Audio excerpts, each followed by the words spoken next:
All right, Luthemplaer, welcome to the Jay Burden Show. How you doing, man?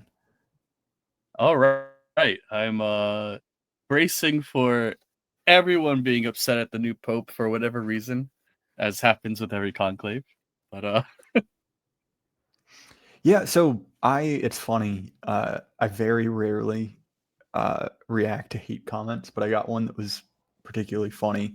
Did an episode with Schneider from Tradtards in the lead up to the conclave, and the description to that show was "We talk about the Pope," and the top comment, which I got an email about, which very rarely happens, was "You need to have more clear descriptions."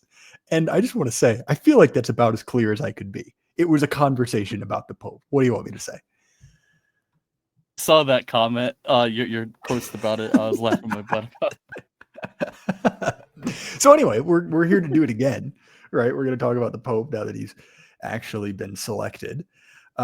Several things. One, first American Pope. That's significant. Also, the first Pope, as far as I'm aware, who cares about college football, which is a little weird. And it. yeah, that's pretty much as much background as I've got. I mean, there are a few things, right? The big thing that's making its way around our circles is he seems to be anti JD Vance, also seems to be uh, anti homosexuality. So kind of a mixed bag on that front. I haven't really dug into it, and again, I am not Catholic, so I'm curious. What's your take on the selection of the Pope? Well, you see, we Irish, as you well know, we think long term, and I'm not entirely convinced those posts Do you? were meant to. What? I mean, the Irish are not well known for their foresight. What will happen if I I drink mean, this like, bottle of whiskey? Will I beat my wife? Who knows? no. So a couple of years. Luthemplar, it looks like your connection's a little spotty. We'll plug in the main wire there. Yeah, let's do that Where's my if you don't mind, because I think my end's good. That sounded way more passive aggressive than I meant it to be. I meant that very genuinely. Oh yeah. My connection's at like 400, so it's. I don't think it's my end. This is. Oh wow, Wi-Fi you're is really. bad. Oh, no worries, dude. Well, anyway, sorry. I Getting was impugning the honor of the Irish. is that better? Sounds great. And if you're wondering, no, I will not be editing Uh, this out. it was, Oh shoot. Now he's gone. I might actually have to edit this out.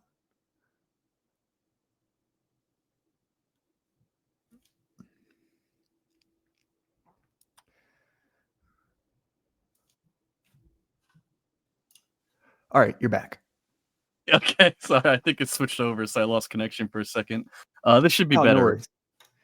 Yeah, so the last thing I was doing was impugning the honor of the Irish. Yeah. So what I was saying, Cardinal Dolan kind of approved and supported this book a few years back called the Next Pope. I forget who it's by. I'm sure if you just Google the Next Pope, you'll see it. But it kind of like outlined um the things that need to get done when Francis is gone. And it was done by someone who actually I think he interviewed Francis about this too, as well as the last two popes before him, where everybody was kind of aware that the church has some divisions, especially with liberals and conservatives, as Americans call it. I would just argue it's more like there's a better word for that. But traditionalists and non-traditionalists, I guess you could say. Or if you want to use the French, like conformists and the non-conformists, to be respectful. But no, I mean, I think your question was about the JD Vance comments, and I think as an Augustin, he was probably under a lot of pressure to make some comments. And I'm not entirely sure he was like the thing is I'm not entirely sure he understood what JD Vance said because he was responding to an article written about JD Vance, so he was receiving down the grapevine. I am going to go rewatch when JD Vance visited New York in the I think it was New York, and he like talked to a lot of the Cardinals to like kind of like make amends. It didn't really make media coverage because obviously the media never likes to take positive perspectives. But I got the read that a lot of Cardinals appreciated him coming to them to kind of explain what was going on his own terms and kind of like make amends. Um, and I don't know, he didn't say anything about JD Vance after that, really.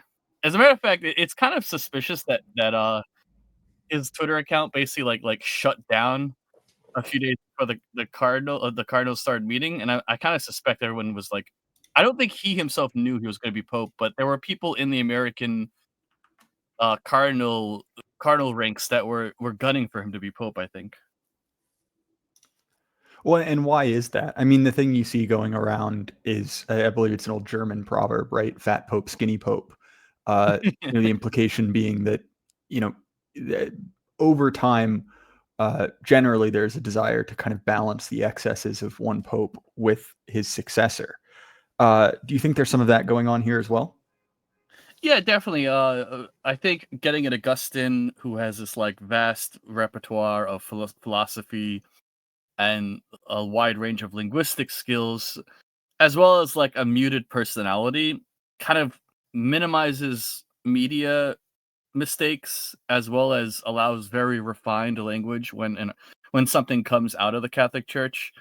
Like the one where they were blessing people who were in same-sex arranged relationships, but the blessings weren't for their relationship, it was for the individuals in the relationship. And this is Francis in his typical, I'd say dance around specificity.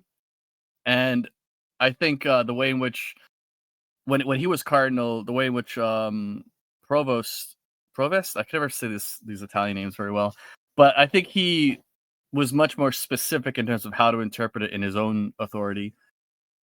And that's gonna be very useful when it comes to interpreting the things Francis wrote in a way that is aligned with the church and preventing misunderstanding. So I think one of the big reasons they want him is that he's got this Augustine philosophical specific language style that helps clarify things down to the dotting the i's and the t's and everything. This is perhaps a rather cynical take, but I, for one, look forward to having a English speaking pope because there was something incredibly frustrating during the uh, entirety of Pope Francis's reign, where something would come out that would be on its face ridiculous that the Pope allegedly said, and the source would be some document in Italian. And you would have two takes on it, which is either, yes, this is a legitimate translation, or no, this guy just made the interview up and kind of put whatever he wanted into the Pope's mouth. And so I think just from the point of clarity, that will be nice, because it was very difficult to actually, not being a Catholic speaker, to figure out what the Pope was actually saying. You may not be very aware of this, but there is a reason for that. In Argentina, Italian is like the number two language, and basically like half the country is descended from Italians. And I think like 25 to 40% of Argentines speak Italian in their household. And the thing is, in the same way that there are changes between American English and British English after centuries, there are changes between Argentine Italian and Italian Italian over the centuries. And so not only consider this, you're not only translating from Spanish or Argentine Italian to Latin and then back to English, you're also translating between Argentine Italian and regular Italian. And you know, there's a famous, for example, in English, there's a famous uh word that starts with an F that means something in America that doesn't mean in Britain, right? So there are a lot of problems that come up between that. And yeah, having an English speaking pope with an Italian background where it's like a century and a half less of linguistic development for American Italians, it's going to be a lot easier. Yeah, so you mentioned earlier, the document which basically laid out what problems Francis's successor will have to face. When I was doing my previous episode, there were kind of a couple that, you know, from the outside looking in, seem to be rifts that need to be healed. obviously, the traditional liberal divide is big. Some of that is not. Some of that's political, right? It would be, Yeah. well, certainly impressive. Unlikely the Pope would solve that, but also, right, like the problem, and I say this in all with all love, the problem with the TLM people, right, where that has been allowed, disallowed, sort of back and forth. That seems to be an issue where a decision needs to be made one way or another. Similarly, in kind of the opposite direction, the problem with a lot of the German bishops, right, doing things that they are not supposed to do. Uh, and then obviously on top of it, right, there are a lot of, shall we say, controversial things Francis did, as you mentioned, blessing individuals in same-sex marriages that seem to be areas where clarification is needed. Let alone one of the stories that hasn't been remarked upon in maybe a year or two, but I think uh, could become relevant again. Do you remember when there was talk about specifically Nancy Pelosi, but also Joe Biden being barred from communion or the Yeah, Eucharist? yeah, Sorry. Uh, but point is, I actually did a decent amount of research on that just because I thought it was interesting. And effectively, as far as I understand it, right, not Catholic. Official church teaching is that Catholic politicians are barred from advocating for abortion. And I believe Cardinal Ratzinger, right before he ascended, uh, wrote a document to that effect, kind of laying it out. And so there's been this kind of political divide about prominent Democratic politicians who self-describe uh, as Catholic, right? Will they be allowed to receive communion? So I realize I threw a bunch of kind of open-ended issues there at you, but what do you think that the next pope will have to tackle? yeah. And this is one of the areas where Francis did willingly depart from traditional understandings. I'm not sure. I don't know if this is considered like strong dogma in the Catholic Church or just pastoral advice, but Francis has always been a fan of giving communion to people who are repentant but um aren't quite in a situation where they technically should be allowed to have communion. Famously, is he would give communion to people who were divorced uh without without Catholic approval and then remarried in civil unions. If the official Catholic Church teaching is that if you are divorced and it hasn't been annulled, uh, and you get remarried, you're in like a permanent state of sin and you can't get communion. No one actually follows this, and I can't remember if this is actual official dogma or just kind of strongly advised pastoral advice. I mean, it's obviously a bit of a relic from 200 years ago when divorce was first starting to become no fault. Well, only actually that was only 50 years, 70 years ago, something like that. So um, that was one area where Francis kind of creating the precedent of widening the range of who can get communion kind of got taken as a justification to ignore the stuff on if a politician supports abortion.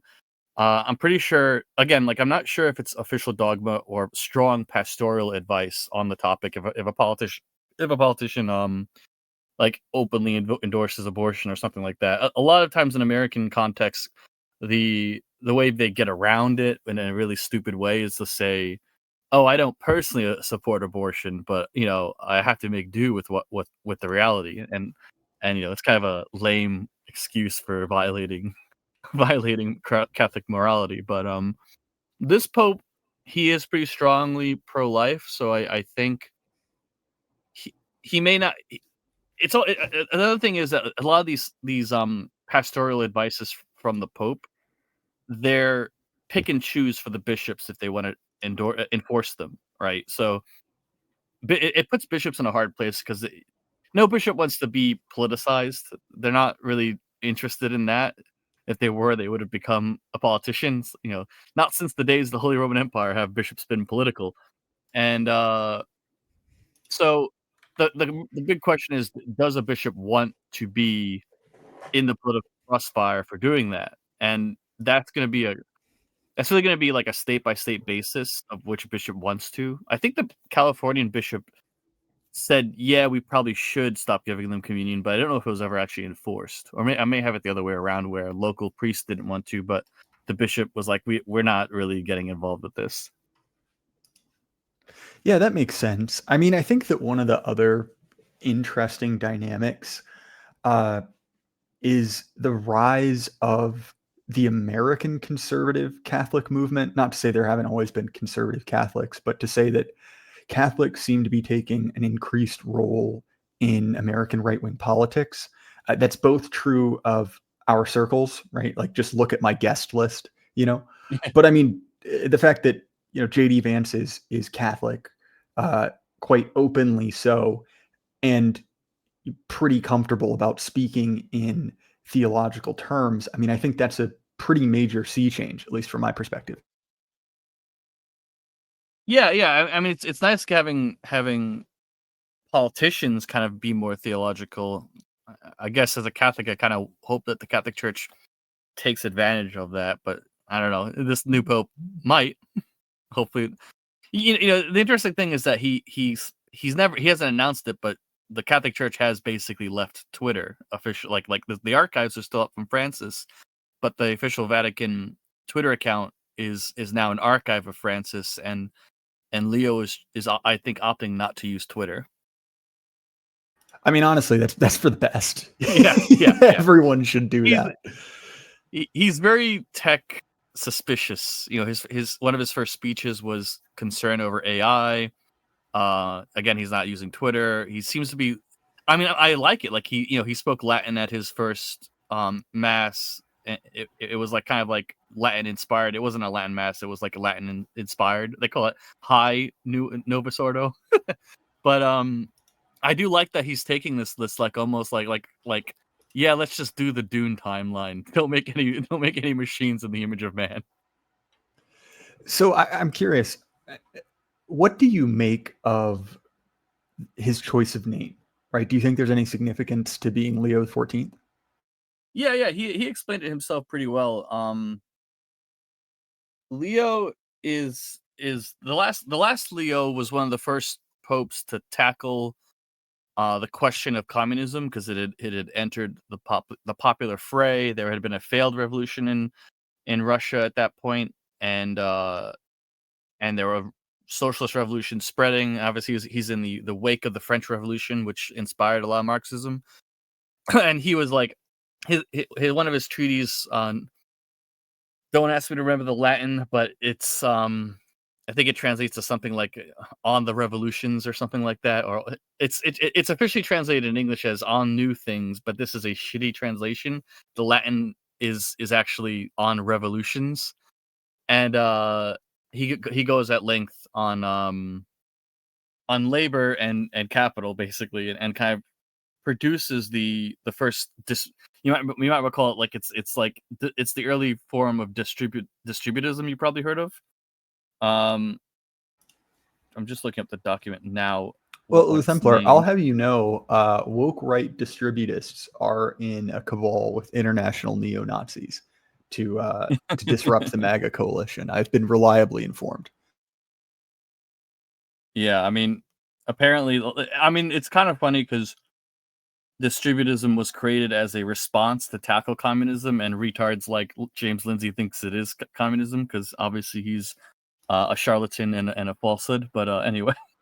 Yeah, not worth discussing. I think I've probably talked too much about that guy in the last couple of weeks, Yeah, anyways. that's a check on the bingo card, by the way. But yeah, It's not even a bingo rerum, card. It's just this. It just you win every time.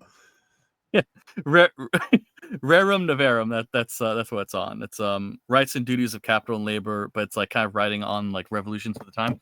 And so, picking that name, the new pope senses that we're entering a period of questioning the current norms of economics, the same way that the last Leo did.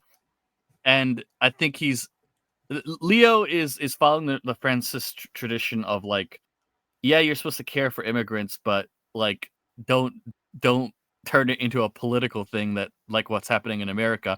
Leftists and rightists will misinterpret this. The leftists will think it means open borders. The rightists will think it also means open borders, but it doesn't.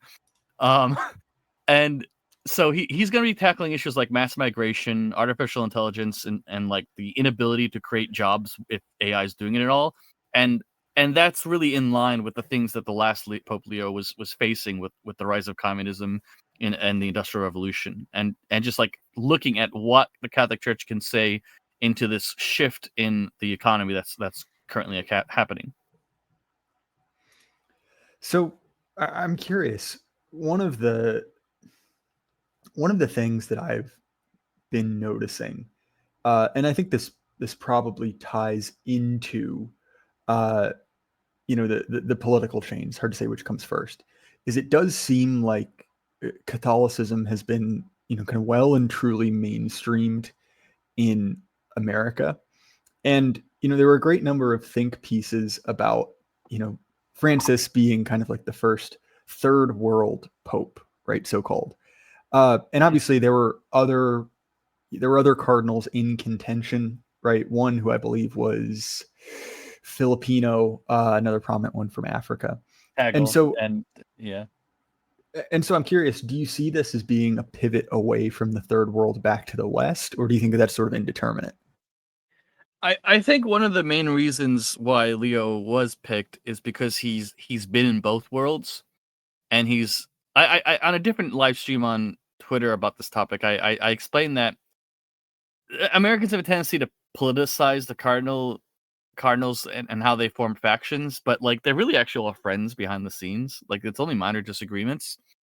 Um, and the thing about Prevost, now Pope Leo, he's obviously raised in the first world, did missionary work in Peru, which is like one of the poorer parts of Latin America, and he managed to befriend the cardinals and like the bishops, and it kind of like you can almost view a cardinal as a paterfamilias of a specific region.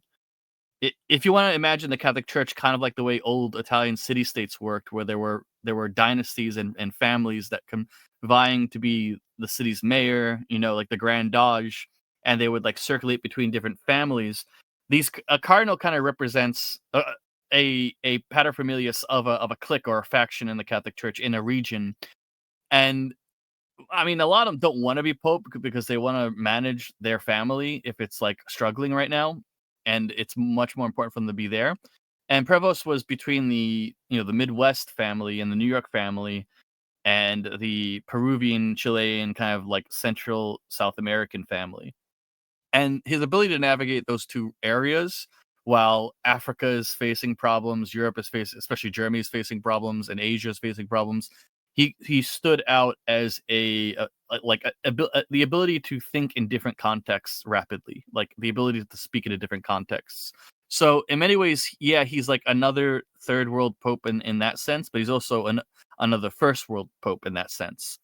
I think this is what Cardinal Dolan, when he was primarily responsible for organizing the votes for Prevost, and I think he kind of billed it to the Europeans and others about like the African Church is facing the problem where they don't want to join in the abuse that gays go through, but they still have to call it sin, and they're traditionalists. And so the Catholic Church is in this awkward position of saying, no, we're not going to be for the death penalty, but we are going to call it sin. And that's a really awkward place to be in. And so the Catholic Church in Africa is facing calls that they're hypocrites, or that they're not doing enough, or they're doing too much. And so the African family of cardinals is busy dealing with this issue. Obviously, in Europe, Germany is a shithole. The cardinals are just communists, and they're about to get disciplined. They were about to be disciplined by Francis if he didn't have a health concern. He had recently written a letter like begging them to stop being cringe. And so the German bishops are about to face some pretty strict disciplinary actions. And in Asia, of course, there's still that deal with the communist Chinese that is very controversial, that isn't really in alignment with the Catholic Church, but they were kind of had to do it to prevent abuse of the clergy in China. And so that these three issues, the three continents that are under this problem, kind of rules out those cardinals from dealing with it. So it's both the third and first world cardinals in the old world that can't really rise to the occasion. It was really this one American bishop who has been in both worlds and has managed to run a pretty tight ship that stood out, and so he got the papacy. So you mentioned earlier, the Pope's conversations about AI and technology. Uh, I've heard of those only through you. Do you want to explore that a little more? Yeah, I mean, so I mean, we're only like 4 days into his papacy or something, so he hasn't really written. He's just mentioned it's an issue he wants to tackle. There hasn't been a lot spoken about, but obviously AI is currently ruining the traditional relationship between employer and an employee. You have employers essentially recording their employees' actions as a data set and then building a robot to mimic what their employees do so he can fire his employees. That's pretty fucked up, honestly. It's erasing whole job sectors. It's gonna make finding enough jobs for people very difficult. And there's a lot of issues with that in terms of abuse of the worker. Like why work if you know your every action is going to be recorded and processed into an AI, and you're just going to get fired in the end. Like how are you supposed to compete in that kind of economy? Um, so I think the Pope is going to be facing this labor question when it comes to AI and how ethical is it to do these things. And I think he's gonna have to take the view that AI is increasingly demonic. It has potential. It has a lot of potential, but it's being abused. Yeah, it's interesting. I try not to talk too much about personal anecdotes, but uh, I had a fascinating interaction with a person kind of tangentially related to me, uh, who is uh, Christian, but sort of uh, hmm, put distance between themselves and their religious community, right? And this Mhm. person was kind of unironically talking about how they were using ChatGPT as a sort of spiritual advisor. Oh And god. I know.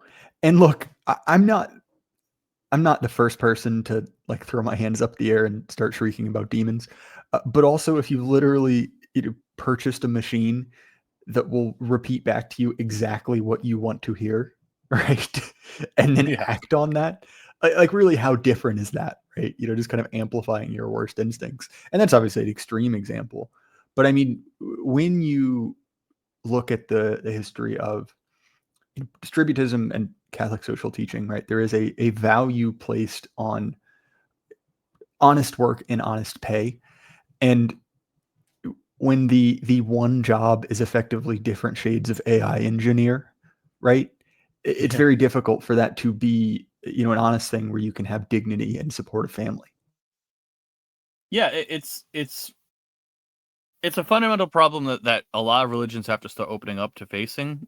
Um, what you just mentioned is pretty important. Like I use AI to look up like theological tracks and get a summary, but the thing is, I always ask for a source where in the text it's getting the information from. And if it just dreamed up a source, which has happened, you gotta say, well, this AI model is lying to me, and almost got me to incur incorrect theology. So you always have to ask the AI when it's processing a document, like where'd you get this from? What's the source document? And then you have to make sure it's not hallucinating. Um, that's another problem where ideas will just spawn from AI's dreams and be taken at truth value. Like on Twitter, you see all the time, Grok, what does this mean? Grok, can you explain this? Grok, Grok, Grok. It's like, shut up and just do the work yourself, man. Yeah, there are a few things that bring out my inner elitist more than scrolling through a comment section and just seeing like at Grok, is this true? It's like Mhm. functionally, are you sentient? Uh, which is, maybe a bit harsh, but I'll stand by it. Yeah, absolutely. So obviously, Pope Francis was shall we say, a divisive figure. Uh, Yeah. he enjoyed an immense amount of positive coverage in Western media. But I'm curious, what do you think his legacy will be? How will people look back on him? One of the first jobs of every new pope is to process what the last pope said and did, and like your first couple of months and years as pope is essentially as a a clerk or an archiver kind of going through it. This wasn't clear. Let me explain it. This seems a bit off. Let me redefine it. And oftentimes this is done in the form of like not only the Pope doing it, but he'll ask like cardinals, "Could you review this and give me a thought?" Because the Pope actually can't really do anything without the approval of the cardinals anyway. Many Protestants fail to remember this. The Pope, when the Pope says something ex cathedra, like infallibly, it's after review with the cardinals. It's after the cardinals have given their approval, and I believe it has to be unanimous, where all the cardinals agree, yes, this is wrong or right. Um, and so the Cardinals are probably gonna do a lot of work processing what Francis did. The goal is always to frame it as positively as you can. I mean, yes, that's propaganda, but it's also like charitable. And again, I think Francis, yeah, he was divisive, but I would also say that does primarily come from linguistic confusion. Again, speaking through like 3 or 4 different translations of anything he does and says, you're inevitably going to get some confusion. Uh, And I think a lot of times they're gonna be going in and saying, "Well, this was spoken in Argentine Italian. It means something else in Italian, so we're gonna translate this into proper Italian and fix it." I'm almost reminded that there are a number of ancient Roman grammatists, so like experts in grammar, who write rants. We have the rants of ancient Roman grammar Nazis complaining about how the Gauls will say "ooey ooey" instead of "cc." Like even back then, the early French were starting to seep in, and like the foundations of French were starting to be created, and they were complaining about that. And then like in Spain, they were complaining about different things that were happening in Iberia. And you see in these complaints the early divisions of Latin into what would become the European languages. Did I just lose? Oh, okay. I thought I just lost my connection. Um, and so what you're gonna do is you're gonna have Pope Francis's words be attempted to reframed in as many ways as possible to get it within more specificity. Francis's great fault was a lack of specificity. He shot from the hip, and a lot of times he had to do a lot of explaining what he meant after reviewing with the cardinals. The Pope Francis would go to the cardinals and be like, "How can I say this in a more traditional way? How can I say this in a more linguistically clear way?" Because Francis was a man who shot from the hip, and I think that's going to be his biggest fault in the long run. It's not like a terrible fault. It's just I mean, Francis was a poster, and the job of a scholar is to make posting into theory. So I think that's going to be his legacy, and I think one of the jobs of this Pope Leo is to take what Francis did and turn it into theologically sound and using specific terms and words from someone with a philosophical background, So mathematical background. effectively Go on. trying to turn Francis's disparate comments into a cohesive, small o orthodox series of statements, right? Yeah, and it's the job of any pope, really. Like Benedict famously, like 2 popes back, he was a German scholar, and he had to take John Paul II's uh, emotional words towards the Soviet Union and try to turn them into more level-headed, like politically neutral, theologically sound statements. And Benedict was good for that because he was a nerd. Oh, excuse me. Sorry, it's I'm been a sorry I'm long day boring for you. me. Yeah, just these Catholics will not shut up. So, what do you see being the reaction from specifically within the American church? And we've spoken about the political divides, and obviously, I assume something similar exists in all countries. But obviously, the U.S. is the center of the world. When America coughs, the world catches a sneeze. I believe I said that backwards, but you know what? We'll go with it. So, point is, right? What do you? How do you think that will affect the kind of like like the inter-Catholic political struggle of the next few years?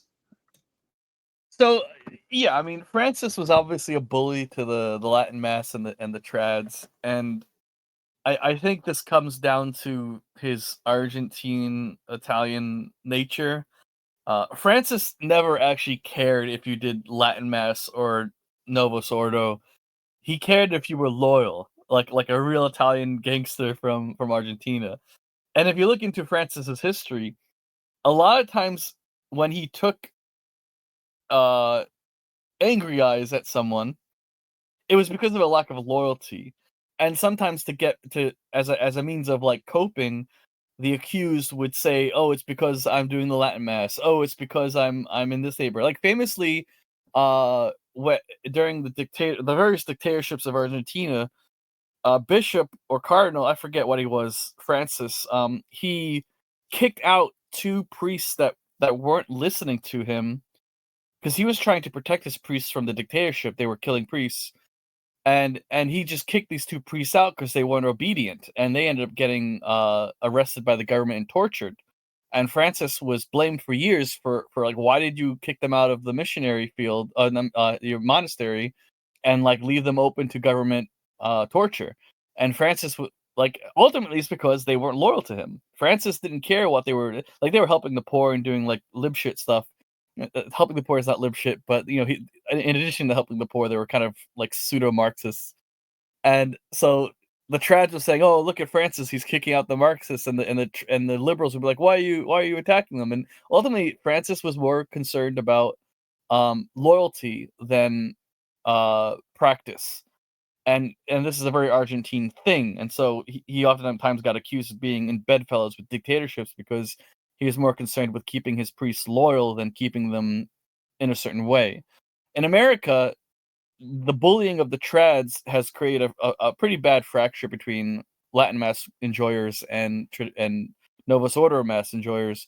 I'm sure you've seen that on your timeline plenty of times, and the feeling that you're being bullied is now something that the new pope has to gracefully heal. And I think a big reason why his first mass was rather Latinized is as a kind of olive branch to the trads in America. Um, Francis was pretty harsh on them, pretty strict, and the reason is because they were not loyal to him. They were not doing the things he was asking. They were questioning his authority, and so, like a good Argentinian, he came down hard on them, like no, basically short of excommunicating them. And I mean, you can't excommunicate someone for not. Well, yeah, you can actually excommunicate someone for not obeying the Pope, but he did. He was graceful enough not to excommunicate them all. I was about to say I can And, think of several prominent yeah, examples. yeah, I'm wrong. So, like Strickland being removed is famous. That's a famous example. There are plenty of priests around here who were removed from duty because they criticized him. Um, Down to like micromanagement, like local priests with small congregations were punished for questioning Francis because he ruled the church like a dictator. I mean, I'm okay with that. I don't mind dictators when you're not being loyal to your father. You need a good beating. And so, yeah, I've been pretty harsh on the trads too on Twitter because, like, why can't you just obey? Like, why is this so hard for you? Are you like, forgive me, Jay, but like, are you a Protestant? Obviously, you are. But like to the trads, like stop acting like a libtard or something. And Well, it's funny so, because this is actually something I've noticed as well. And again, I already know I'm probably going to get an angry phone call from Dark Enlightenment about this. But it is something I have pointed out that effectively, if you become Catholic enough, you loop back around to being Protestant, which is like you become almost so Catholic that you decide that you hate the Pope because he isn't, and you disobey him because Catholic he enough. isn't your ideal Pope, right? Which Yeah. is just like, So I mean, okay, cool, but like, you're kind of missing the central premise of this whole thing. yeah, I have to remind you that in the same way that nowadays, if you're an autistic child, you get brought into the LGBTQ movement. 100 years ago, if you were an autistic child, you were sent to the seminary to become a priest.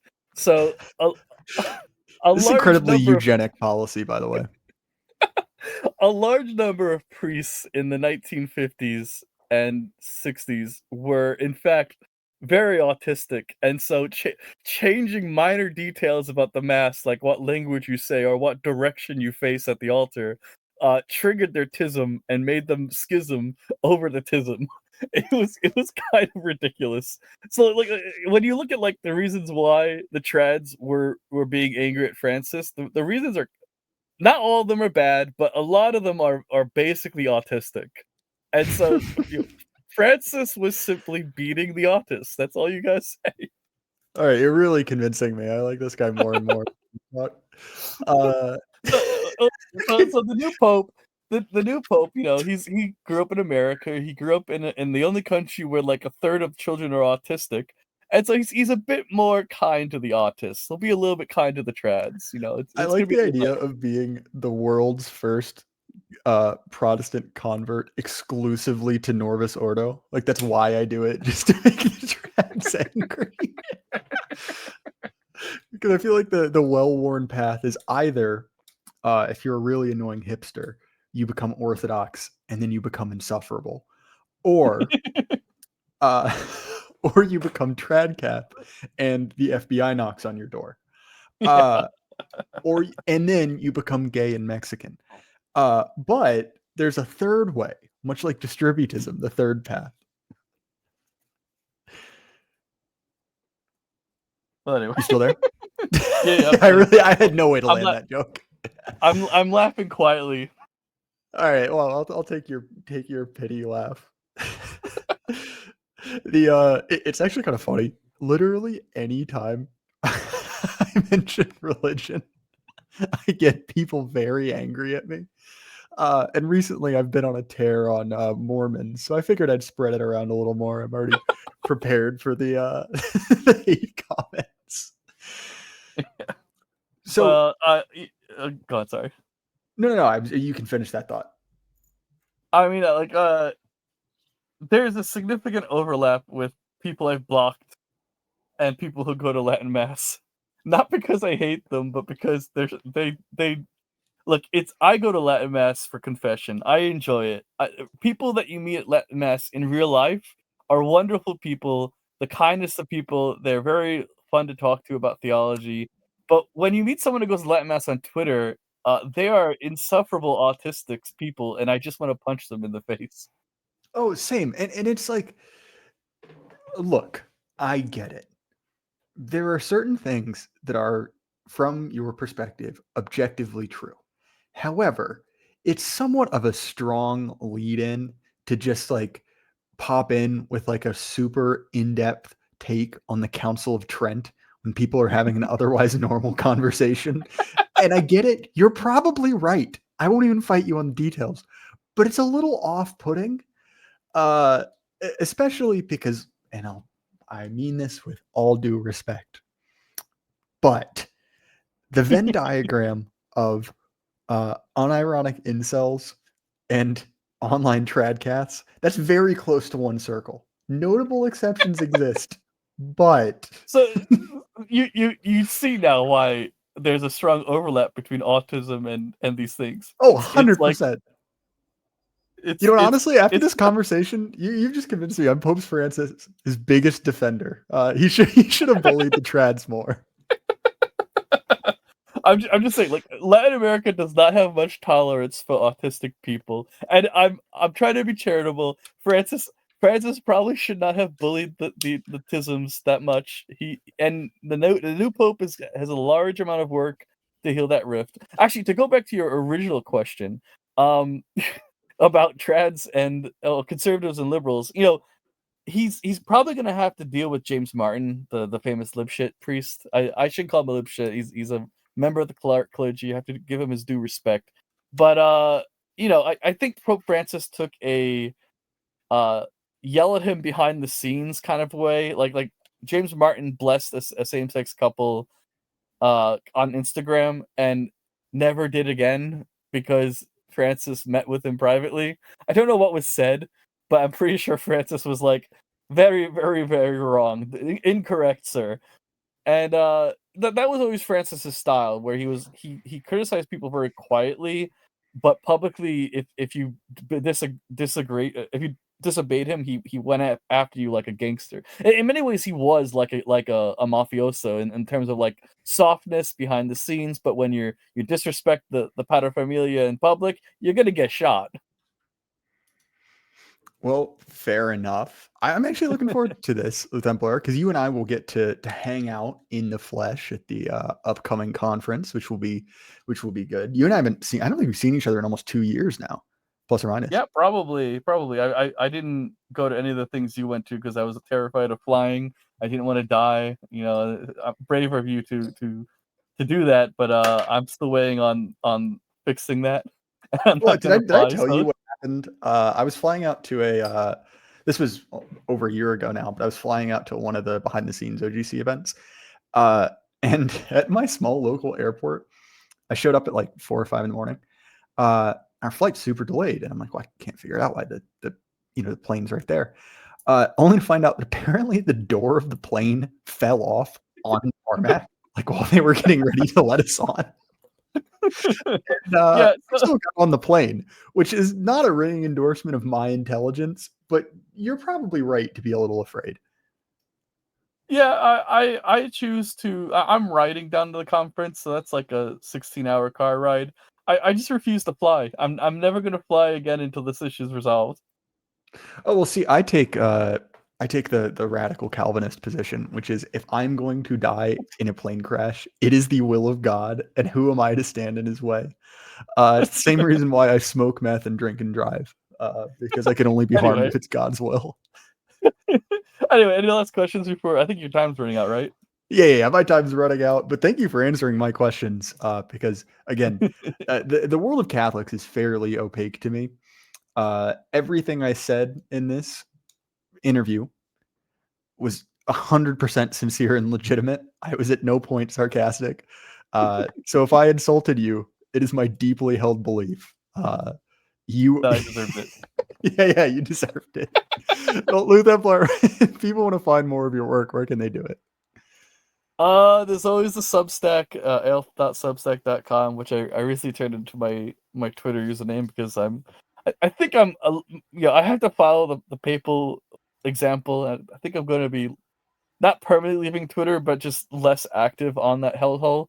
And I have to write more. So I'm writing 2 articles: how to uncuck MAGA, and I think you saw in your group chat. I'm writing something about our little like who's who theory about atomization and identity, the atom theory. So I don't know if you ever mentioned it on stream very much, but I want to write like an actual like thought out explanation of what that is, because I think there's a lot of material there that neither of us have really gone in depth in that should be. All right. Well, again, I will link those down in the description. Thanks for coming on my show, Luthemplar. As far as my stuff, you can find my show wherever you want to listen to it. You can check out our sponsor, Axios Remote Fitness and Coaching. And Luthemplar, I will see you in a couple days. And everyone at home, keep your head up. Life can't last forever. Good night.